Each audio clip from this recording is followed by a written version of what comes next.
राम राम भाई, सभी भाइयों को जय हिंद। भाई आज हम बात कर रहे हैं जो भाई ये बोल रहे हैं जिनके दिल्ली पुलिस ड्राइवर में कम नंबर हैं, जो पास हो रखे हैं, पासिंग मार्क में हैं, जिनको ये लगता है कि मेरा नंबर आएगा नहीं आएगा।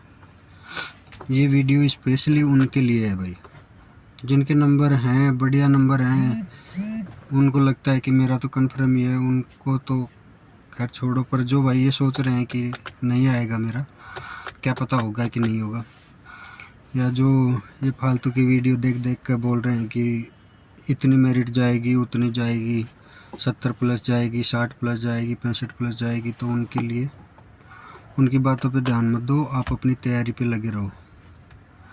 दूसरी बात मैं आपको बताता हूँ भाई कि ये मत सोचना कभी भी कि मेरा आएगा या नहीं आएगा। कोई बात नहीं, आए ना आए वो अलग बात है, पर ना आने वाला का भी पता नहीं कब आ जाता है, इस चीज़ का कोई भरोसा नहीं। मैं बताता हूँ, एक बार 2017 में एक गुजरात पुलिस की वैकेंसी आई थी, तो उसका पूरा पेपर गुजराती लैंग्वेज में होता है। उसमें जैसे अपने यहाँ होता है तो वैसे उसमें ऑप्शन नहीं आता कि हिंदी इंग्लिश में से एक, या हिंदी इंग्लिश ट्रांसलेट, ऐसा कुछ नहीं। उसमें प्योर पेपर गुजराती लैंग्वेज में आता है। तो भाई जब जो लड़का भर्ती देख रहा होता है वो यही सोचता है कि जहाँ की जो भी भाई बैठे बैठे देखते रहते हैं कि कहाँ की वैकेंसी आ रही है। जब उसका देखा तो हाँ भाई उसकी वैकेंसी आई। फिर एक दोस्त था, वो गुजरात में रहता था, पिताजी भी उधर रहते थे, तो उनसे पता किया। अब गुजराती पढ़नी नहीं आती, उसका नोटिफिकेशन भी पूरा गुजराती में आता है।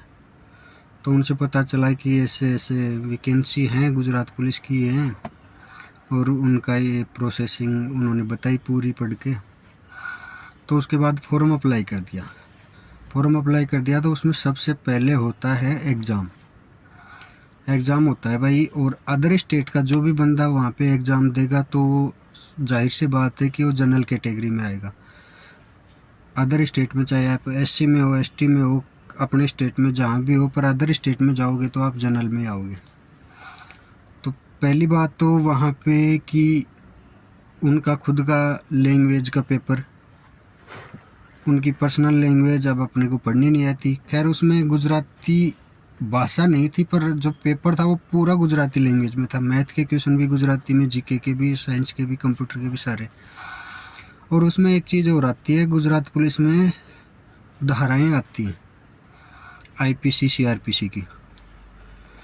तो भाई फार्म मैंने भर दिया। अब सबसे बड़ी बात है कि अपने को गुजराती पढ़नी नहीं आती, तो एक वो 10 रुपये की पहाड़ा की पुस्तक आती थी, वो मंगवाई एक वहाँ से, और एक गुजरात पुलिस की जो कंबाइंड गाइड आती है वो मंगवाई थी।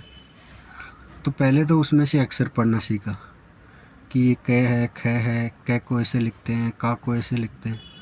पढ़ना सीखा, खाली लिखना तो मेरे को आज भी नहीं आता। पढ़ तो अब भी लेता हूँ थोड़ा बहुत। खैर उसके बाद उसको पढ़ना सीख के फिर लैंग्वेज जो ये पढ़ना सीख लिया पूरा कि गुजराती में कुछ भी लिखा हो तो हम पढ़ सकते हैं, वैसे इतना सीख लिया। उसके बाद में उसका सिलेबस देखा कि ये है, और वो अपने हिंदी में तैयार कर लिया।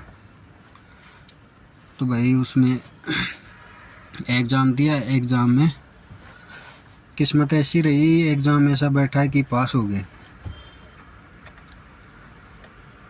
गए भाई। अब उसमें थे फिजिकल, 5 किलोमीटर रनिंग रहती है, तो उसमें रनिंग के नंबर जुड़ते हैं। जैसे 5 किलोमीटर किसी ने 18 मिनट में की तो उसको 25 नंबर मिलेंगे, फिर कम होते जाते हैं। तो मैंने उस टाइम पे की थी शायद 21 मिनट 6 सेकंड में 5 किलोमीटर। तो ऐसे टोटल करके मेरे 73-74 नंबर बन गए थे, रनिंग के नंबर प्लस पेपर के नंबर। अब उसमें फिजिकल करने के बाद हमको उसके डॉक्यूमेंटेशन के लिए बुलाया गया, तो हम डॉक्यूमेंट्स वेरिफिकेशन करवा के आ गए। सोच रखा था कि क्या पता होगा कि नहीं होगा, क्योंकि जनरल कैटेगरी में फ़ाइट करना है। तो डॉक्यूमेंट वेरिफिकेशन करवा के आ गए। फिर उसका रिज़ल्ट आया तो जो होना था वही हुआ, नहीं हुआ भाई। नहीं हुआ तो मन तो दुखी हुआ। उस टाइम पे कुछ था नहीं, इतनी भर्ती देखने ही लगे थे, 2-3 साल हुई थी। तो इतना आगे तक गए, इतनी मेहनत की, नहीं हुआ। अब मज़े की बात इसमें ये है कि उसके बाद चलते चलते 2019 में CISF में हो गया, इसकी सितंबर में ज्वाइनिंग हो गई, मार्च में हमारी पासिंग आउट परेड थी। तो वो करते करते और ट्रेनिंग चल रही थी कि फरवरी में 17 फरवरी को गुजरात पुलिस का ज्वाइनिंग लेटर आया मेरे घर। जो मैं रह गया था, जिसमें मैं फेल हो गया था, जिसमें मेरा कुछ नहीं था, जिसमें मेरे को वेटिंग में भी नहीं डाला था, उस वैकेंसी का ज्वाइनिंग लेटर आया। 2017 की वैकेंसी का ज्वाइनिंग लेटर 2020 में आया। ये तो रही एक बात। दूसरी बात, 2018 में अपनी रेलवे D ग्रुप की वैकेंसी आई थी भाई। तो उसमें भी सबसे पहले एग्ज़ाम होना था। एग्ज़ाम हुआ, उसमें नंबर नॉर्मलाइजेशन होके कुछ 73 पॉइंट कुछ ऐसे नंबर बैठे थे। तो उसका जब फिजिकल आया, तो फिजिकल के टाइम पे मैंने आपको पहले बताया था कि मेडिकल के लिए मेरा कान का पर्दा फटा हुआ था, तो मैंने इसके CISF के मेडिकल के लिए इसका वो करवा लिया था, ऑपरेशन। तो इसके ऑपरेशन आज टाँके खुले हैं और परसों उसका मेडिकल था जोधपुर में। तो मैं मेडिकल देने, फिजिकल था जोधपुर में। तो मैं टाँके खुलवाए, दूसरे दिन गया जोधपुर, जाके वहाँ पे फिजिकल करके आ गया। वो फिजिकल तो आपको D ग्रुप का पता ही है, 30 किलो का कट्टा रहता है, उसको लेके जाना रहता है, फिर उसके बाद 1 किलोमीटर रनिंग रहती है। करके आ गया भाई।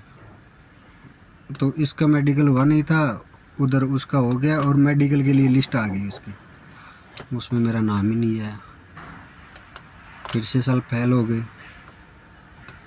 फिर वो तो किस्मत अच्छी थी, चलो इसमें हो गया।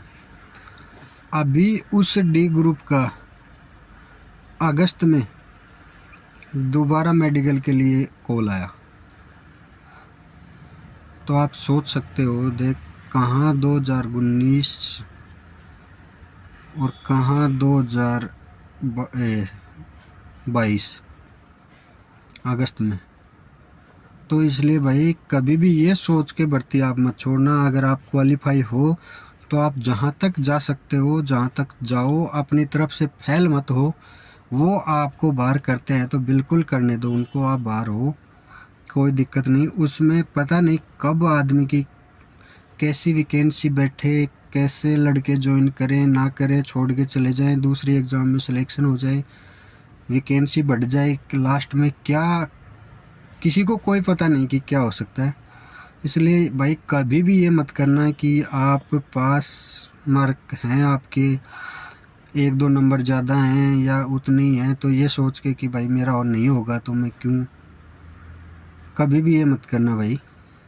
आप अपनी तैयारी करो, जहाँ तक आप जा सकते हो, फिजिकल पास करो, ट्रेड टेस्ट पास करो। अगर आपको बाहर करना है तो वो खुद करने दो उनको, आप अपनी तरफ से बाहर मत होना कभी भी। ये मैं इसी भर्ती की बात नहीं कर रहा, किसी भी भर्ती में, क्योंकि देख लो आपके सामने 3-3, 4-4 साल बाद भी ज्वाइनिंग लेटर आते हैं। तो इस चीज़ से कभी डरना नहीं है और करते रहना है भाई। ज़रूर आपका होगा, इसमें होगा, इसमें ना होगा तो दूसरे में होगा। आप लगे रहोगे तो आपका ज़रूर होगा। मैं बताऊंगा यार, मैंने एक आधी एग्ज़ाम दी है क्या, कहाँ 2014 से एग्ज़ाम देने लग रहे हैं। कम से कम 5 या 6 भर्ती में फाइनल मेरिट में रहे हैं।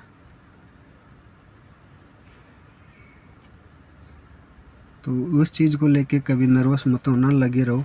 और जब आपकी तैयारी, आप रेगुलर लगे रहोगे ना, चाहे आप कितने ही फाइनल मेरिट में रह रहे हैं, कभी आप दोबारा टेस्ट में फेल हो रहे हैं, पर लास्ट में जब आप पहुंचोगे ना, तो एक टाइम ऐसा आएगा जिसमें आप जो एग्ज़ाम दोगे उसी में पास होगे। ठीक है भाई। तो कभी भी ये सोच के मत छोड़ना, आप अपनी तैयारी करो, फिजिकल की तैयारी करो, टेस्ट की तैयारी करो, आप अपनी तरफ से पूरा करो। अगर फेल करते हैं तो उनको करने दो, अगर वो लास्ट में फाइनल मेरिट में बाहर करते हैं तो करने दो, कोई दिक्कत नहीं, पर आप अपनी तरफ से बाहर मत होना। ठीक है भाई, यही था मेरा कहने का मतलब। जय हिंद, लगे रहो।